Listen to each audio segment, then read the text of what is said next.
पावन भूमि श्री चित्रकूट धाम इन दिनों भक्ति, श्रद्धा और संत समागम से आलोकित हो उठा जब रामकथा के प्रसिद्ध वाचक पूज्य श्री मुरारी बापू जी का आगमन हुआ। उनके चित्रकूट पहुंचते ही संपूर्ण धाम में आस्था की लहर दौड़ गई और श्रद्धालुओं का जन सैलाब उमड़ पड़ा।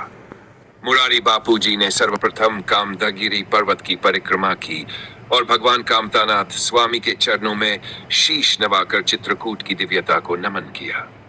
ये वही चित्रकूट है जहां त्रेता युग में मर्यादा पुरुषोत्तम श्री राम ने अपने 42 वर्षों के वनवास में 8 वर्ष महीने से भी अधिक समय व्यतीत किया था। इस पुण्य धरा पर कदम रखते ही श्री बापू जी भाव विभोर हो गए। उन्होंने चित्रकूट को सजीव राम कथा बताया, एक ऐसी भूमि जहां हर कण, हर शिला और हर वायु श्री राम के नाम से गूंजती है। चित्रकूट के संत परंपरा के प्रतीक कामदगिरी पीठाधीश्वर जगत गुरु रामानंदाचार्य स्वामी श्री स्वरूपाचार्य जी महाराज से उन्होंने भेंट कर आशीर्वाद प्राप्त किया और ये मिलन 2 दिव्य संतों के बीच आध्यात्मिक ऊर्जा का संगम बन गया। पूज्य मुरारी बापू जी का आत्मीय स्वागत चित्रकूट के वरिष्ठ संत डॉक्टर मदन गोपाल दास जी महाराज द्वारा किया गया, जिन्होंने उन्हें गुप्त गोदावरी, स्फटिक शिला, जानकी कुंड, रामघाट, हनुमान धारा, सती अनसुया आश्रम और भरद्वाज ऋषि की तपोभूमि जैसे अनेक पवित्र स्थलों से अवगत कराया। इन स्थलों पर बापूजी ने कहा कि यह केवल तीर्थ नहीं, जीवंत ग्रंथ है जहां बिना बोले राम कथा स्वयं सुनाई देती है। उन्होंने गोस्वामी तुलसीदास जी द्वारा रचित रामचरितमानस के प्रसंगों को उद्धृत करते हुए कहा कि तुलसीदास जी को चित्रकूट में ही श्री राम और लक्ष्मण के सशरीर दर्शन हुए थे। वही प्रसिद्ध प्रसंग जिसमें तुलसीदास जी रामघाट पर चंदन घिस रहे थे और प्रभु श्री राम स्वयं तिलक लेने पधारे। बापूजी ने इस प्रसंग को अत्यंत भावपूर्ण स्वर में दोहराया। चित्रकूट के घाट पर भाई संतन की भीड़, तुलसीदास चंदन घिसे तिलक देत रघुबीर। बापूजी के मुख से रामभक्ता के ये स्वर सुनते ही श्रद्धालुओं की आंखें सजल हो उठी और हृदय श्री राम में हो गया। उन्होंने ये भी कहा कि चित्रकूट केवल वह स्थान नहीं जहां श्री राम ने समय बिताया, बल्कि यह वह भूमि है जहां रामत्व स्थायी रूप से विराजमान है, जहां हर वृक्ष साक्षी है वनवास की और हर नदी राम की लीला की धारा बनकर बह रही है। बापूजी ने विशेष रूप से उस प्रसंग का उल्लेख किया जब भरत जी राम को मनाने चित्रकूट पहुंचे थे और भ्रातृ प्रेम, धर्म और त्याग का ऐसा दृश्य बना जिसने त्रिलोक को भी द्रवित कर दिया था। मुरारी बापू ने कहा कि चित्रकूट न केवल राम के जीवन का अध्याय है, बल्कि वह बिंदु है जहां से रामराज्य की नींव पड़ी। उन्होंने कामदगिरी पर्वत की परिक्रमा को राम कथा के 7 कांडों की आंतरिक यात्रा बताया और कहा कि यहाँ हर कदम रामायण का भाव है। श्रद्धालुओं में मुरारी बापू जी के दर्शन को लेकर जो उल्लास और आनंद था, वह स्वयं एक अनुपम दृश्य था। लोग दूर दूर से आए, घंटों इंतजार किया और बापूजी के चरणों में बैठकर राम नाम का रसपान किया। कार्यक्रम के अंत में पूज्य मुरारी बापूजी ने कहा कि जहां राम कथा होती है वहां राम आते हैं, पर जहां राम कथा घटी है वहां राम सदैव निवास करते हैं और चित्रकूट ऐसी ही भूमि है। उन्होंने सभी को राम कथा को केवल सुनने का नहीं, जीवन में उतारने का संदेश दिया और प्रेम, सेवा, मर्यादा और सत्य के मार्ग पर चलने की प्रेरणा दी। पूज्य मुरारी बापूजी का यह चित्रकूट प्रवास न केवल एक साधारण तीर्थ यात्रा थी, बल्कि वह एक भावनात्मक, आध्यात्मिक और सांस्कृतिक पुनर्जागरण था, जहां संतों का संगम, शास्त्रों की स्मृति और प्रभु श्री राम की उपस्थिति को जन जन ने हृदय से अनुभूत किया। पूज्य मुरारी बापू का चित्रकूट आगमन। रामकथा में सजीव होता चित्रकूट आज का दिन चित्रकूट धाम के इतिहास में स्वर्णाक्षरों से लिखा जाएगा। आज वह शुभ घड़ी आई जब करोड़ों श्रद्धालुओं के श्रद्धा के केंद्र प्रसिद्ध रामकथावाचक पूज्य मुरारी बापू पधारे भगवान कामतानाथ के चरणों में।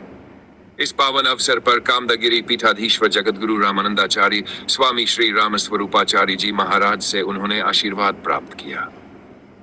बापूजी के साथ थे संत शिरोमणि डॉन मदन गोपाल दास जी महाराज, जिन्होंने उनके स्वागत में अपनी संपूर्ण श्रद्धा समर्पित की। बापूजी के आगमन की खबर जब चित्रकूट धाम में फैली तो मंदाकिनी की लहरों से लेकर कामदगिरी की परिक्रमा तक श्रद्धालुओं में एक अलौकिक उत्साह की लहर दौड़ गई। सैकड़ों भक्तों की आंखों में राम के वनवास की स्मृतियां तैर उठीं, मानो त्रेता युग फिर से सजीव हो उठा हो। पूज्य बापूजी ने इस अवसर पर श्री रामचरितमानस और वाल्मीकि रामायण के उस विशेष कालखंड पर गहराई से प्रकाश डाला जिसमें भगवान राम, माता सीता और लक्ष्मण ने अपने वनवास का सबसे बड़ा हिस्सा 11 वर्ष 6 महीना चित्रकूट की धरती पर बिताया। चित्रकूट राम के जीवन की तपस्या स्थली। चित्रकूट केवल एक स्थान नहीं, एक चेतना है। ये वही भूमि है जहां राम ने राजा से मर्यादा पुरुषोत्तम बनने की यात्रा शुरू की। यहाँ उन्होंने राजसी वैभव त्याग कर धर्म, त्याग और धैर्य की साधना की। वाल्मीकि रामायण में वर्णित है कि जब श्री राम वन में गए तो ऋषि वाल्मीकि ने उन्हें चित्रकूट आने का परामर्श दिया। उन्होंने कहा, हे राम, ये स्थल शांत है, प्राकृतिक सौंदर्य से परिपूर्ण है। यहाँ तपस्या सिद्ध होती है, यहाँ रिद्धि सिद्धि वास करती है।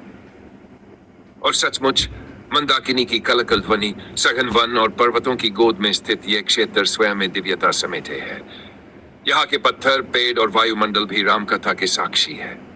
तुलसीदास जी ने अरण्यकांड में लिखा है, चित्रकूट के घाट पर भाई संतन की भीड़, तुलसीदास चंदन घिसे तिलक करे रघुबीर। यह केवल एक दोहा नहीं, चित्रकूट की आत्मा है। भरत मिलाप, राम के त्याग और धर्म का साक्षी चित्रकूट की सबसे भावुक घटना थी भरत मिलाप। जब अयोध्या में राम के वनवास का समाचार मिला तो भरत शोक विह्वल हो उठे। वे अपने भाई को मनाने, वापस लाने चित्रकूट आए। उनके साथ माताएं, मंत्रीगण और समस्त अयोध्यावासी भी थे। रामचरितमानस में वर्णन आता है, भरत चले संग सब समाजू, मनहु रामू बनवासनन आजू। पूरे चित्रकूट की वादियों में वह क्षण गूंज उठा जब भरत और राम मिले। एक भाई राज्य त्याग रहा था, दूसरा उसे जबरन सौंपना चाहता था, परंतु राम ने स्पष्ट किया, पिता की आज्ञा और धर्म सर्वोपरि है। उन्होंने भरत को अपनी चरण पादुकाएं देकर अयोध्या का कार्यभार सौंपा। चित्रकूट, जहां हर कण में राम बसते हैं, मोरारी बापू ने चित्रकूट के उन स्थलों की ओर श्रद्धालुओं का ध्यान खींचा जो श्री राम के जीवन की अमूल्य झलकियां समेटे हैं। कामदगिरी पर्वत, जहां परिक्रमा करने मात्र से मनोकामनाएं पूर्ण होती है। गुप्त गोदावरी गुफाएं, जहां राम और लक्ष्मण छिपे रहे थे, अत्यंत रहस्यमयी स्थल। सफ्टिक शिला, जहां सीता माता वस्त्र धोती थी और राम विश्राम करते थे। हनुमान धारा, जहां प्रभु ने हनुमान जी को श्रम हरण हेतु जल धारा प्रकट की। इन स्थलों के दर्शन से आत्मा तृप्त हो जाती है। चित्रकूट, धर्म, भक्ति और आत्मज्ञान की पाठशाला। बापूजी ने यह भी बताया कि वनवास केवल एक दंड नहीं था, बल्कि एक आध्यात्मिक साधना थी। यहाँ प्रभु राम ने ऋषियों से मिलकर संयम और तप की शिक्षा ली। यही कारण है कि चित्रकूट को रामायण की आध्यात्मिक प्रयोगशाला कहा जाता है। तुलसीदास जी के अनुसार चित्रकूट वह भूमि है जहां भगवान स्वयं आम जीवन जीते हुए भी परम आदर्श बने रहते हैं। उनका तेज, उनका सत्य और उनका धर्म सब कुछ सामान्य वेश में भी प्रकट होता है। मोरारी बापू का संदेश, राम को जियो, राम हो जाओ। पूज्य मोरारी बापू ने अपने उद्बोधन के अंतिम चरण में श्रद्धालुओं से कहा, केवल राम की कथा सुनना पर्याप्त नहीं है, अब राम को अपने जीवन में जीना होगा। जीवन में जितनी भी कठिनाइयां आए, उतनी ही दृढ़ता से धर्म को पकड़ना होगा। उन्होंने कहा, राम का वनवास हमें सिखाता है कि जब जीवन हमें कष्ट दे, तब भी हम प्रेम, करुणा और कर्तव्य से विचलित न हों। रामत्व का अर्थ है सहनशीलता, मर्यादा, प्रेम और सत्य का संगम। चित्रकूट की दिव्यता को प्रणाम। आज का दिन चित्रकूट के इतिहास में एक आध्यात्मिक पर्व की तरह अंकित हो गया। बापूजी के शब्दों से चित्रकूट का प्रत्येक वृक्ष, प्रत्येक कण बोल उठा, मैं राम का साक्षी हूँ। श्रद्धालुओं की आंखों में आंसू थे, परंतु वे आंसू थे भाव विभोर श्रद्धा के। चित्रकूट धाम, जहां भगवान राम ने अपने जीवन का सार प्रस्तुत किया, और मोरारी बापू, जिन्होंने इस सार को सरल वाणी में जन जन तक पहुंचाया। इस दिव्य अवसर की स्मृति में चित्रकूट एक बार फिर राममय हो उठा।